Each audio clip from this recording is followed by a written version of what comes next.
Coming to you from a cozy little condo high atop Old Fourth Ward, Atlanta. Welcome to The Ron Show on America One Radio. Here's your host, Ron Roberts. All right, and a happy Monday to you, unless you are a family member of the Atlanta Falcons coaching staff, in which case, I hope you enjoyed your time here. Most of you, I would assume, are heading elsewhere, maybe greener pastures. I mean, this can't all be a negative. Sometimes you lose a job that you're not unhappy losing a job at. You know what I mean? The Atlanta Falcons deciding at midnight, by the way, like 12 o'clock on the dot, maybe a second ticked after, and then the press release hit, and head coach Arthur Smith, relieved of his duties as head coach of the Atlanta Falcons. You did not come here to listen to me talk sports, but I promise you this does kind of sort of go somewhere when it comes to the realm of politics. Another season comes to an end for us Atlanta Falcon fans, and it's kind of mercifully, honestly, 3 straight 7-10 seasons. This one, to me, of the 3, it's the worst because the roster was so much better and the results were the exact same. Frustratingly so, as a matter of fact. I lost a job. In fact, my last radio job I lost was one of those, again, mercy-killing sort of things, like, please take me out of my misery. Literally argued not one bit, didn't make a peep. I was like, yeah, all right, here, let me get my things and just get out of here. So I awakened not only to the news that the Atlanta Falcons, in fact, I was still up when the Atlanta Falcons made their, but I also saw when I woke this morning headlines from folks on social media. I have a lot of radio and broadcast friends who I stay in touch with on social media. The headline from the Daily Mail, man, the way they put it, those Brits. U.S. largest radio and podcast company, Odyssey, files for bankruptcy with $2 billion in debts just 6 months after paying executives $3.2 million in bonuses. And their CEO, David Field, was the thumbnail image, Odyssey's CEO, David Field, the thumbnail image that the Daily Mail decided to use. What a shame. Incidentally, I had lunch late last week. It was Thursday that I met with America One Radio President Jeremy Brasile, discussing future plans for the show for America One Radio. If you don't listen to this show on America One Radio, that's cool. And you listen via podcast, that's great. You can hear the show first, weekdays 5 to 6 p.m. on America One Radio.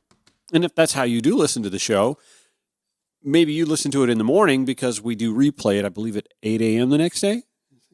Yeah, 8 a.m. Or on the weekends. Maybe you hear it on the weekends. It airs first, Monday through Friday, 5 to 6 p.m. So I had lunch with Jeremy on Thursday. He showed me some listenership data. And this very show is oftentimes the most listened to hour on America One Radio. I'm so excited about that. Thank you so much, y'all. That's awesome. You guys, you give me goosebumps. And I need them today because it's cold. I've got my Braves hoodie on. I put on the Braves attire. As soon as the Falcons were done, I'm like, when do pitchers and catchers report? Anyway, goosebumps. Now, there are occasions where the predecessor on America One Radio, Randy Rhodes, may have more listeners than I do. My listenership fluctuates, and y'all, here's where I wag the finger a little bit. There are days where I just, either it's a best of or a full interview with someone that you just like, I don't need to listen to this, and maybe you'll die. And I get that. So the listenership fluctuates to sometimes just below what Randy Rhodes' daily audience numbers are, to sometimes wildly greater. So anyway, I thank you for that. I hope that we can continue to grow this little community. By the way, follow the show on your socials, please, at Ron Show ATL on Facebook, on Twitter X, Instagram. Stay in touch with us. That's one way you can kind of interact with me. You can also call the show 404-919-2725, Ron at ronshowatl.com if you'd like to email me that way. Anyway, I just want to thank you so much. You guys have, in 15 months, taken the show from who is this guy to, wow, who's that guy? When the America One Radio folks look at their streaming data. So appreciative of that. I would like to think anyway that it's a testament to the fact that This is not just an Atlanta political show. It's not a Metro Atlanta political show. It's not just a Georgia political show. There are outlets for all of that. I mean, not really.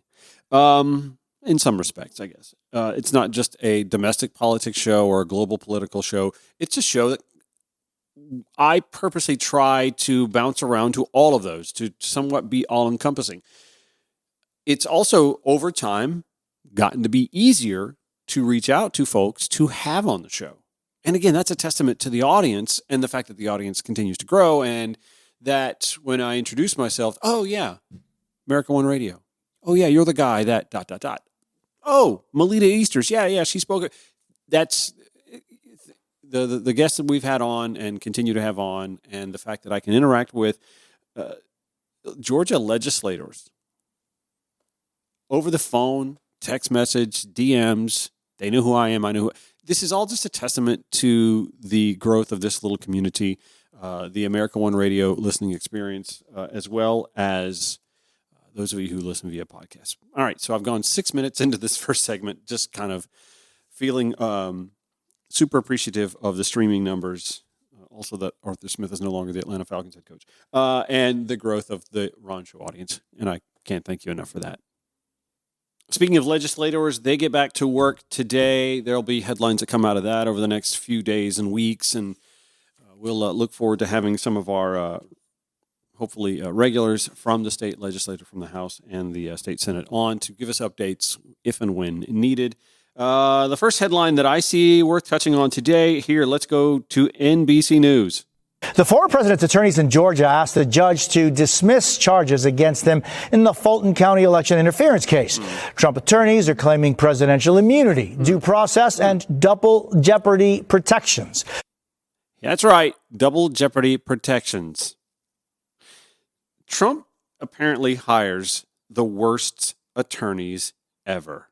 I say that because I'm going to read to you a tweet from Georgia State University professor Anthony Michael Christ. He is a regular on MSNBC, CNN. I think I've seen him on there a time or two as well.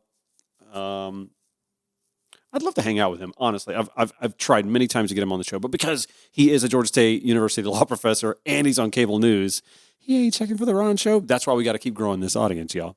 Anyway, let me read to you his immediate reaction here. Trump moves to dismiss Fulton County case because he claims trying him for election crimes in Georgia after the 2020 election violates double jeopardy. He was already impeached and tried in the Senate for inciting an insurrection. This is so meritless, it borders on comical, Christ writes. Let's turn to the Constitution, where he gives a snippet of the Constitution that reads, judgment in cases of impeachment shall not extend further than to removal from office and disqualification to hold and enjoy any office of honor, trust, or profit under the United States. But the party convicted shall nevertheless be liable and subject to indictment, trial, judgment, and punishment according to the law. Christ continues, first, impeachment is a political question. What constitutes an impeachable offense is essentially a political matter. So, too, is the judgment. And the Constitution's text reinforces the idea that a conviction is not a criminal conviction. So, too, it follow an acquittal. Even if you accept the idea that an acquittal is different and an impeachment should be treated functionally like a criminal case, Georgia and the federal government are separate sovereigns. There's really nothing here. He continues, now that's all as a constitutional matter. As a statutory matter, Trump was never indicted in a federal court for election meddling in Georgia. Back to NBC News. With us now, NBC News correspondent Blaine Alexander in Atlanta and MSNBC legal analyst Lisa Rubin. So, Blaine, what's the former president arguing in these new motions? Well, Jose, a couple of things stand out to me about this. One, that this is certainly, in the entire time that we've been covering this case, this is the most extensive filing that we've seen from Trump's defense team here in Georgia, and certainly the most vigorous defense. And so they're really breaking it down, citing three reasons why these charges should be dismissed here in Fulton County. Let's start with presidential immunity. That's kind of the overarching claim, basically saying that all of his alleged actions fall under the scope of his actions as president of the United States, and therefore he shouldn't be charged for it. Okay, let me put a pause on that, because this is where I come to my reasonable Republican friends and say, do you really want that as a precedent? Knowing that there may come a time when a president who is not a current or former Republican president is going to be guilty of doing something that you deem to be, and may likely well be, an egregious and illegal act. Do you really want to set that precedent? And honestly, all along, this was the inherent danger in allowing someone with questionable backgrounds and issues with legality, even before being president of the United States, fair housing violations, fraud charges, sexual misconduct. That's the inherent danger of letting someone with some criminalish traits into the Oval Office in the first place. It sullies the office. And it also seems to give him, in his feckless little mind anyway, carte blanche to do whatever he wants without repercussions. Because obviously it's not bad enough that for the first 70 plus years of his life, he lived without many repercussions coming back to bite him in the ass. I mean, it made him just a wonderful, congenial, huggable, lovable, squeezable human being, right? Saying that he was deprived of due process, and basically that he never even got a heads up that what he was allegedly doing would have been considered illegal. His attorneys basically say that none of the alleged actions have ever been charged criminally before, and so there was no reason to expect that he would think that the actions were illegal. Ah, yes, nobody's ever tried to overturn a presidential election result before, so since there's no precedent, I didn't know I could be in trouble for it. Oh. Wow. Mob boss like stuff there, baby. Now, remember, we are in an election year, so I pivot to this article. Tamar Halleman, Bill Rankin, David Wickert at the AJC reporting that judges on the U.S. Court of Appeals for the District of Columbia will hear arguments on Tuesday about whether Trump is immune from prosecution for any acts he undertook while commander-in-chief. The question strikes at the heart of Justice Department Special Counsel Jack Smith's blockbuster case against the Republican presidential frontrunner, whom a federal grand jury charged in August for illegally engaging in 3 conspiracies to overturn the results of the 2020 presidential election. But it could also have major implications in Fulton, where many of the events in District Attorney Fani Willis' election interference case also unfolded while Trump was still in office. The article continues, the federal case could affect Willis' case in 2 major ways. First, an expected appeal to the U.S. Supreme Court could significantly delay the start date for Smith's March 4th trial in Washington, which in turn could push back the timeline for trials in Fulton, New York, and Florida, where Trump has been indicted. Trump's attorneys know what their client wants.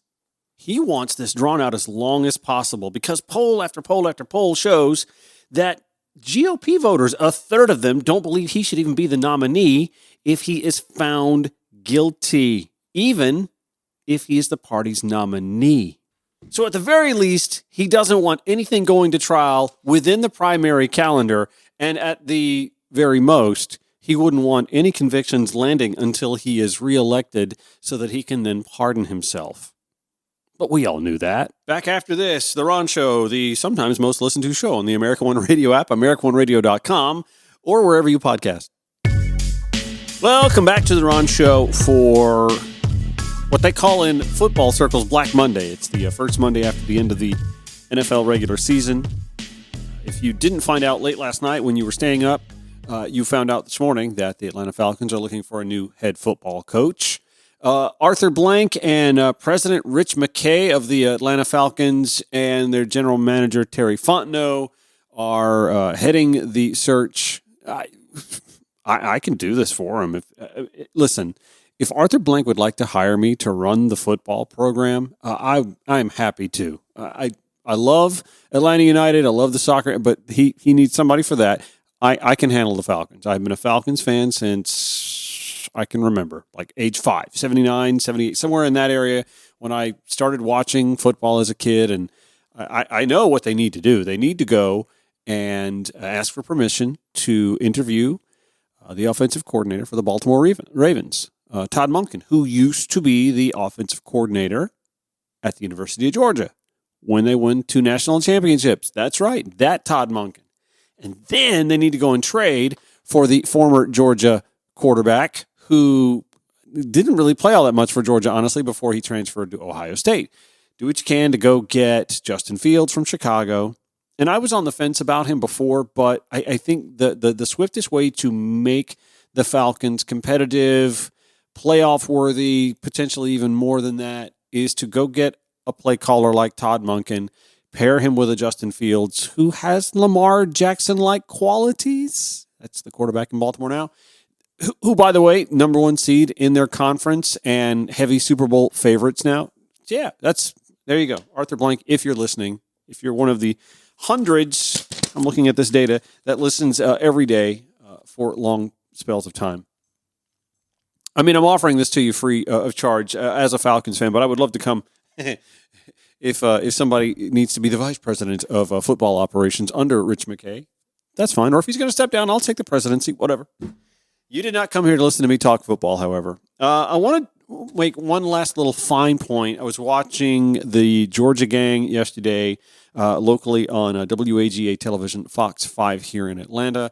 Lori Geary, the moderator, and one of the panelists who I disagree with agreeably quite often is Martha Zoller. She hosts a talk show, radio talk show in the Gainesville, Georgia area, and is a frequent pundit on the Georgia gang. I need to get her on sometime. I think we could do a segment and, again, disagree agreeably. So they did a segment that spoke to Judge Steve Jones, rubber stamping the map redraws, the Obama-appointed federal Judge Steve Jones, rubber stamping the 3 redistricted maps at the State House, State Senate, and congressional levels. Martha Zoller made this point that I kind of thought was, I don't know, interesting for someone conservative to make.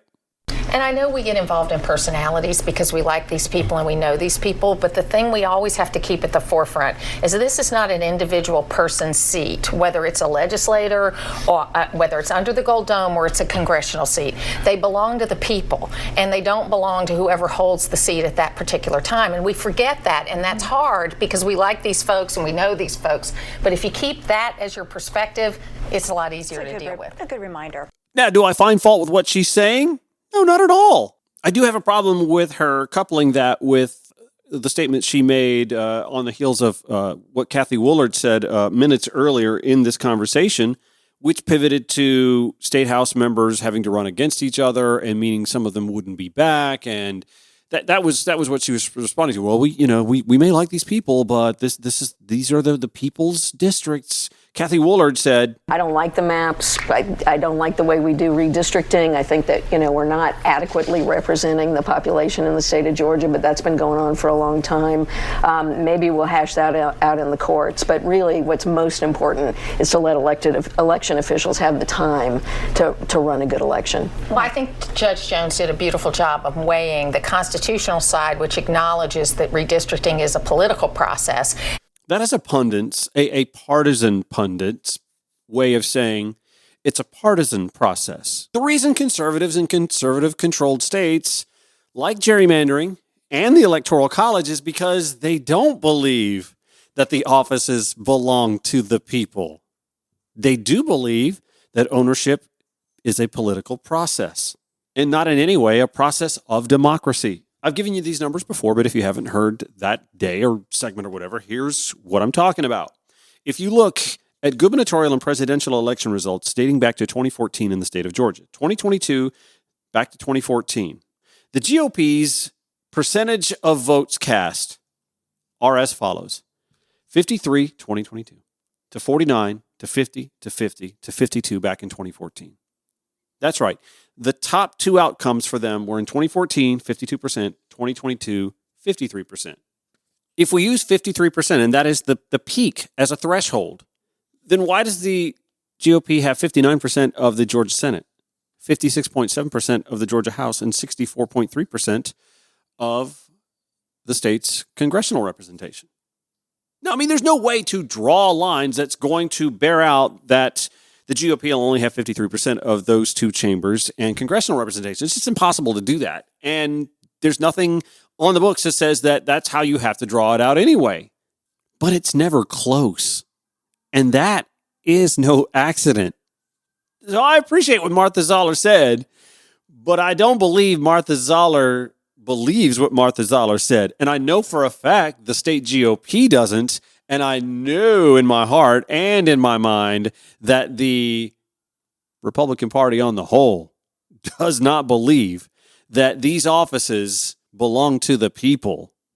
If she did, if state Republicans did, and Republicans in Washington did, they would agree that a bill needs to be drafted in Congress, passed by the House and the Senate, and signed into law by an eager President Joe Biden, eliminating gerrymandering at the local and state level. Do you hear them advocating for that? Listen. Yeah, me neither. Okay, when we come back, we've got some Marjorie Taylor Greene book signing drama. It does not involve a box of crayons.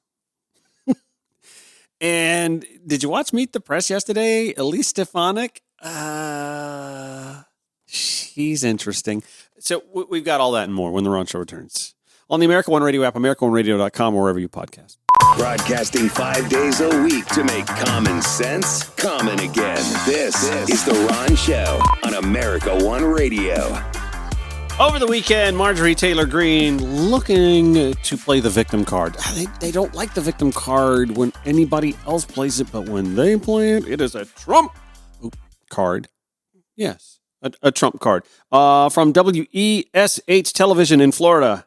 Kissimmee Resort has canceled an event set to feature Republican Congresswoman Marjorie Taylor Greene from Georgia. Now, the reason, they thought the event was in celebration of the third anniversary of the January 6th attack on the U.S. Capitol. West 2's Megan Mulatto spoke to the chairman of the Republican Party of Osceola County, who says it was all a misunderstanding. A book signing event featuring Republican Representative Marjorie Taylor Greene has been moved to the VFW in St. Cloud. The event, being hosted by the Republican Party of Osceola County, was supposed to be held at the Westgate Resort in Kissimmee. But the chairman of the party, Mark Cross, says the resort canceled after being made to believe the event was in celebration of the third anniversary of the January 6th attack on the U.S. Capitol. It just happens to be on January 6th. That's just a coincidence. Cross says a text from a third-party vendor was misinterpreted. He says the theme is honoring Republican women. We were just trying to honor some local Republican women. We thought that would be good with Congressman MTG, and we planned a nice little, program. Did he just say Congressman MTG and celebrating women? Roll on. It's still going to go on just as planned. And, if you read the book, you'll find out there'll probably be a Q&A. There might be a question on January 6th. Oh, there'll be a Q. Oh, sorry. That won't be the sole theme. In an initial statement sent to NBC News, Westgate Resorts said Westgate was not made aware of the purpose of this event when we were approached to host a book signing. This event has been canceled and is no longer taking place at our resort. Cross says he's spoken to Westgate since that statement was released. I talked to the general manager today, and, there's no hard feelings or anything like that. They're a good corporate partner, and we'll be doing other events out there. In Osceola County, Megan Mulatto, WESH 2 News.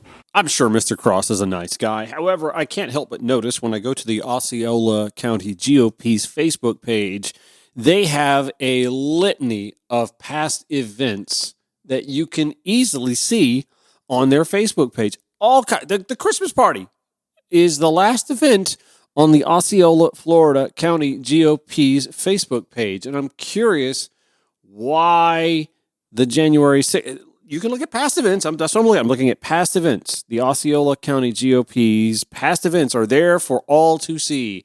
And the last one listed is their Christmas party, not the January 6th event featuring Marjorie Taylor Greene doing a book sign. You would think that would have been something they would want to publicize on their social media to get the word out, to get more people. It couldn't be that they hastily removed the event because it spoke of commemorating the third anniversary of January 6th, which is why the resort said, no, wait a minute.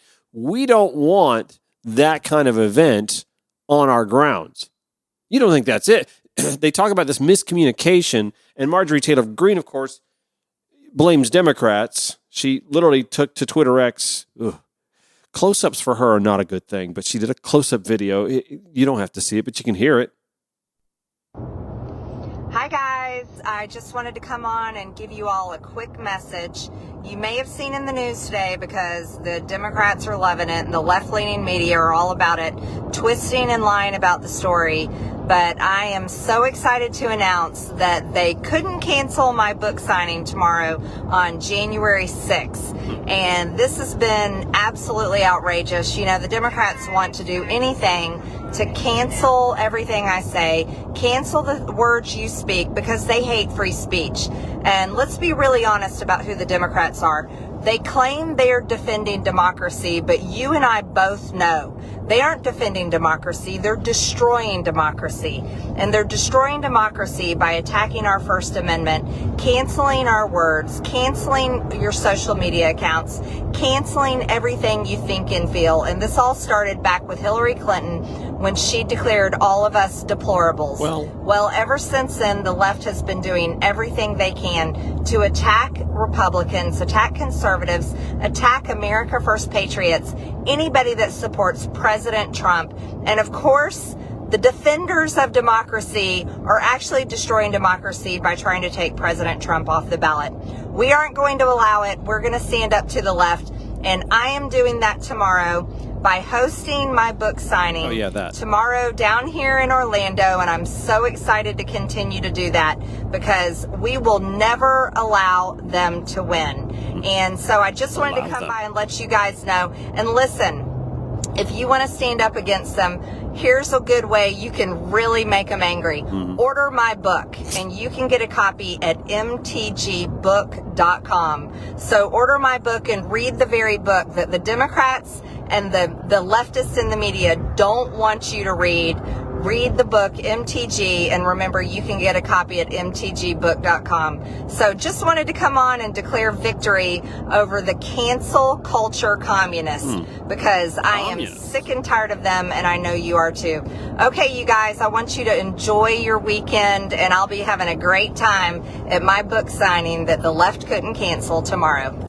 Yeah, it wasn't the left. It was a resort that Mark Cross with the Osceola GOP says that they've worked with before and will again. But again, why miss an opportunity to demonize your political opponents who had nothing to do with your event getting canceled? And by the way, move to a VFW post. There's a picture of her on her social media in a small room with a dollhouse behind her. Well, we couldn't get a backdrop up. Where's the MTG book step and repeat that you could put behind you so that you didn't look like you were hastily thrown into a VFW club with a dollhouse behind you? The left. We hate democracy so much. We wanted every vote counted in Florida in 2000. Yeah, we didn't do that. We're not the ones that put a stop to that, did we? No, we wanted every vote to get, but we're the ones against democracy. Her free speech is stifled so much that she was able to get a book out. By contrast, and here's what I'm going to do. I'm going to compare Marjorie Taylor Greene's book sales with another conservative female's book sales coming out almost simultaneously. Sales of Liz Cheney's book, number 1 on Amazon charts in December, number 2 in all books, number 1 in memoirs, number 1 in political leader biographies, number 1 in women in history. Marjorie Taylor Greene's book, MTG, opened its chart placement at 65th in women's biographies when it was released, since dropping to 95 in that category. The number 12,737th ranked book in sales as of last month. Bless it. All right, I want to pivot because I see something unfolding that I'm not sure many others maybe do. I see at least three woman race for the vice presidency, because it's a fait accompli, right? Donald Trump is likely the nominee for the Republican presidential nomination at the convention coming up later this summer. So the three women that I see all vying for the coveted vice presidency, although having seen what could have happened to Mike Pence, do you really want that job? Nonetheless, I see three women vying for this role. Marjorie Taylor Greene, obviously, who we just spoke of, who, by the way, hates, and has been really railing on a lot on social media, hates Nikki Haley, who I think is trying to butter both sides of her bread, trying to run against Trump, but Trump doesn't show up at the debate, so she can't really debate him. And also isn't speaking ill of Donald Trump. You haven't heard a whole lot lately about new voice, someone younger. That's all sort of gotten quiet in the last couple of months as she's seen herself somewhat ascend to be the bridesmaid in the GOP primary season. So you got Marjorie Taylor Greene attacking Nikki Haley. Nikki Haley is trying, I think, to leave herself in a friendly position to be the vice president. And then you have Representative Elise Stefanik from New York. 2 New Yorkers on the ticket. Interesting. I know Trump's a Floridian now. Okay. Anyway, Stefanik was on Meet the Press yesterday, and her segment on Meet the Press, I'm not going to lie to you. Kristen Welker, I thought playing Elise Stefanik speaking after January 6, 2021 was chef's kiss. Listen to this. This has been a truly tragic day for America. Americans will always have the freedom of speech and the constitutional right to protest, but violence in any form is absolutely unacceptable. Yeah. It is anti-American, right, and must be prosecuted to the fullest extent of the law. Fullest. In terms of what we're hearing today, former President Trump has referred to January 6th as a, quote, beautiful day. Just this weekend, he referred to some of those who are serving time for having stormed the Capitol as, quote, hostages. Yeah. Do you still feel as though that day was tragic and that those who were responsible should be held responsible to the fullest extent of the law? The response you're about to hear is, to me, what encapsulates why strike while the iron's hot should have been the mantra for Democrats and Republicans who at that time were ready to wash their hands of Donald Trump and forever put him away, out of harm's way politically. Here's Stefanik. You heard her talking early January 2021. Here's Stefanik early January 2024.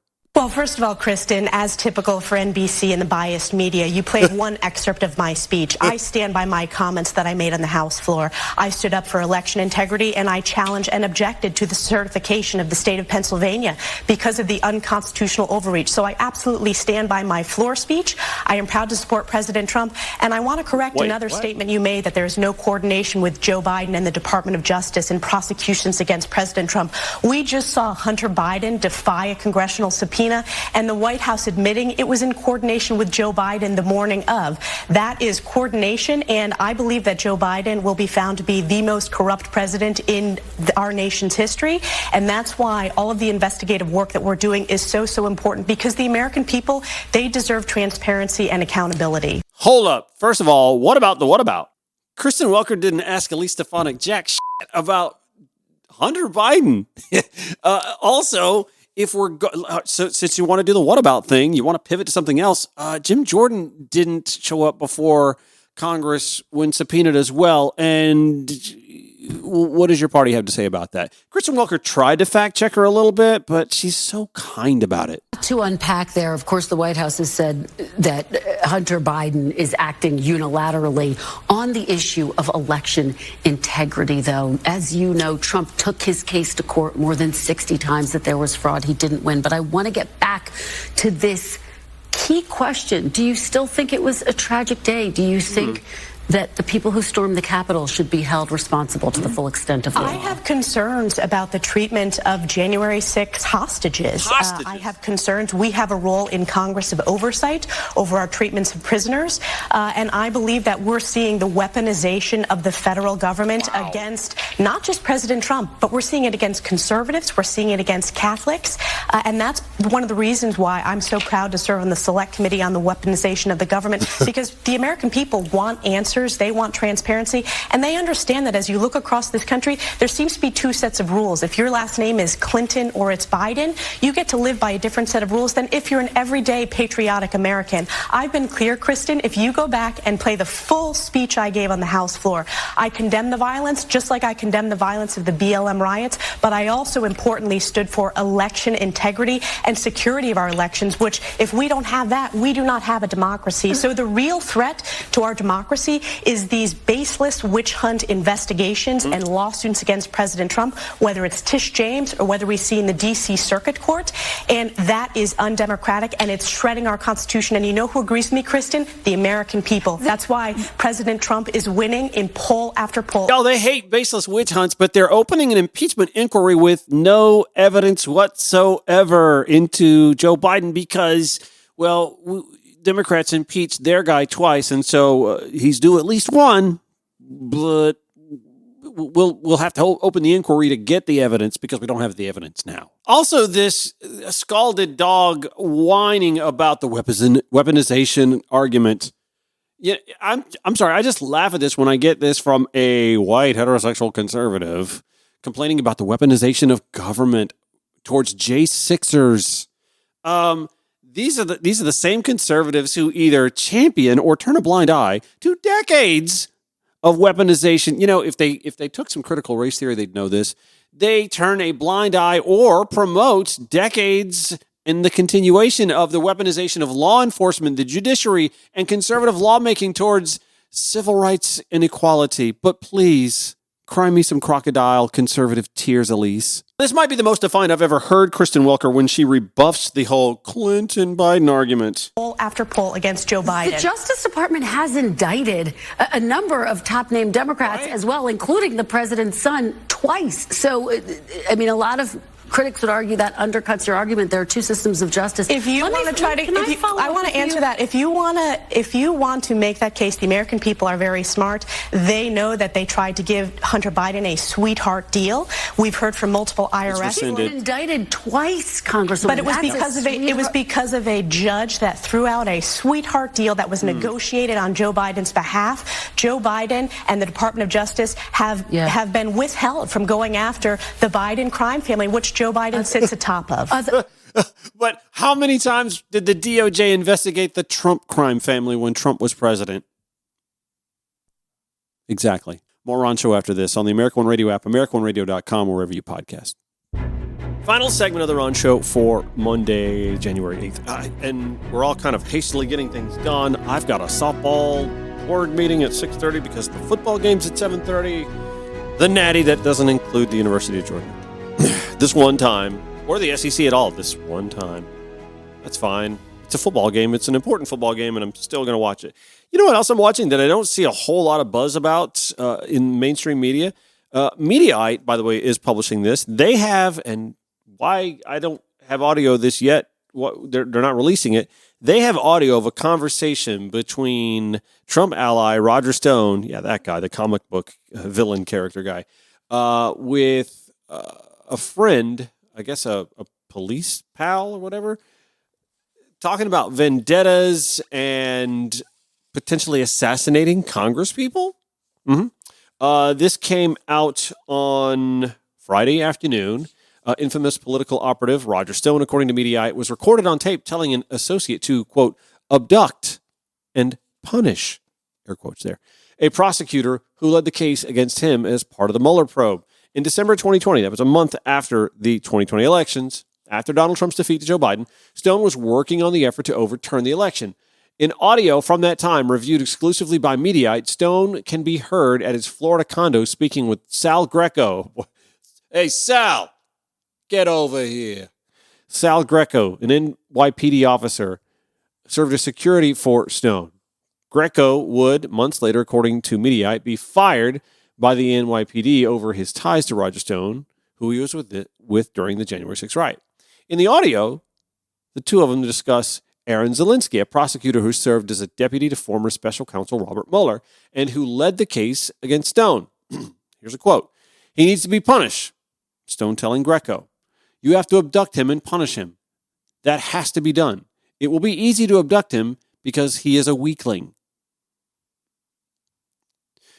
Here's another little audio nugget. Well, not the audio itself, but news of audio between these two, where apparently two congressmen are talked about getting rubbed out. Weeks before the 2020 presidential election, infamous political operative Roger Stone, Mediaite writes, sat across from his associate Sal Greco at a restaurant in Florida. Who's recording this? Is it Sal? At the time, Greco, an NYPD cop working security for Stone on the side, their conversations at Cafe Europa in Fort Lauderdale focused on two House Democrats for whom Stone harbors particular animosity, Jerry Nadler, Eric Swalwell. Mediaite writes, in audio of the conversation obtained exclusively by Mediaite, Stone made threatening comments about the two lawmakers. It's time to do it, Roger telling Sal. Let's go find Swalwell. It's time to do it.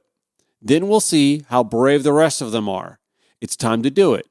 It's either Nadler or Swalwell has to die before the election. They need to get the message. Let's go find Swalwell and get this over with. I'm just not putting up with this shit anymore. Let that wash over you. That is Trump associate Roger Stone telling a then current NYPD cop who was working security for Roger Stone on the side that two congressmen, or at least one of the two, had to die, quote, before the election. Mediaite writes, both Nadler and Swalwell serve on the House Judiciary Committee. At the time of the Cafe Europa conversation, Nadler had announced the committee would be investigating then-President Donald Trump's decision to commute Roger Stone's sentence after he was convicted of federal crimes in Special Counsel Robert Mueller's Russia probe. The source telling Mediaite of Stone had been at war with Nadler and Swalwell for years. He just hates them. He just wants to get Trump back into office so these things would stop, according to the source. So the first conversation I mentioned happened, or the audio came out Friday afternoon. Did you hear about this at all over the weekend? I didn't. This new audio that just dropped, I think a little bit before 4 p.m. Monday, will it be a lead story on, say, NBC Nightly News tonight? I mean, I would hope so. My God, we're talking about two congressmen, at least one of the two, needing to, quote, die before the election, according to Donald Trump's close associate, one of his closest associates, one that he pardoned, by the way, Roger Stone. Let's just put a pin in that. We'll come back and tomorrow discuss just how much media scrutiny and attention this story got. I mean, we're literally talking about a plot to assassinate Congress people. And I'm looking right now on Google. I just typed the word Roger Stone and clicked the news tab. First thing that comes up is an Elise Stefanik, like from her website. In case you missed it, Stefanik joins Roger Stone show to discuss the long overdue resignation of former Harvard president. That's the first thing that comes up on Google, under the news tab with Roger Stone as the head. Then the Mediaite story. Rolling Stone 4 days ago. MSNBC 3 days ago. And that's it. That's it. That's it. Like I'm sitting here looking for other mainstream news sources, and that's it. That's all I see about a conversation between a close Trump ally and an off-duty but still employed NYPD cop working security for Roger Stone in the fall and winter of 2020.